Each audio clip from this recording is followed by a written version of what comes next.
ചുരുക്കി പറഞ്ഞാൽ തൊഴിലാളികൾ ചേർന്ന് മനുവിനെ മുതലാളിയാക്കി എന്ന് പറയുന്നതാണ് നല്ലത്. അപ്പോൾ അവർ നിങ്ങളിൽ എന്തോ ക്വാളിറ്റി കണ്ടിട്ടുണ്ട്.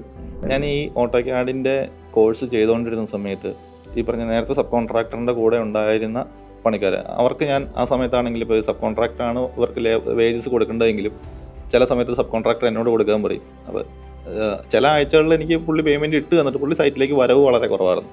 അപ്പോൾ എനിക്ക് പുള്ളി പേയ്മെൻറ്റ് ഇട്ട് തന്നിട്ട് ഞാൻ എടുത്ത് ഫിസിക്കലി ഇവർക്ക് കൊടുക്കാറുണ്ട്. ചില ആഴ്ചകളിൽ പുള്ളി പറയും നീ ഒന്ന് കയ്യിൽ നിന്ന് മറക്കടേ, അടുത്ത ആഴ്ച എല്ലാം കൂടെ ഇട്ട് തരാം എന്നൊക്കെ പറഞ്ഞ് ആയിരുന്നു നമ്മളെ പ്രൊജക്റ്റുകൾ ഇൻവോൾവ് ആക്കി പോയിക്കൊണ്ടിരുന്നത്. അപ്പോൾ ഞാൻ ഈ ക്യാഡ് പഠിക്കാൻ പോയ സമയത്ത് ഇവിടുത്തെ വർക്കേഴ്സ് എന്നെ വിളിച്ചിട്ട് ചോദിച്ചു ഇങ്ങനെയൊരു പ്രൊജക്റ്റ് വരുന്നുണ്ട്, പ്രൊജക്റ്റ് സബ് കോൺട്രാക്ടറെ നോക്കുന്നുണ്ട്, നിനക്ക് താല്പര്യം ഉണ്ടെങ്കിൽ നിനക്ക് എടുക്കാൻ റെഡിയാണെങ്കിൽ ഞങ്ങൾ കൂടെ വരാം, നീ ഒന്ന് സംസാരിക്കാമെന്ന് ചോദിച്ചു. അങ്ങനെ അവരാണ് ഒരു ഫസ്റ്റ് നമുക്കൊരു വർക്ക് എടുക്കാനുള്ള ഒരു ലീഡ് തന്നതും ആ ലീഡ് കൺവേർട്ട് ചെയ്ത് കഴിഞ്ഞപ്പോൾ അത് വർക്ക് ചെയ്ത് ക്ലോസ് ചെയ്ത് തന്നതും. ചുരുക്കി പറഞ്ഞാൽ തൊഴിലാളികൾ ചേർന്ന് മനുവിനെ മുതലാളിയാക്കി എന്ന് പറയുന്നതാണ് നല്ലത്.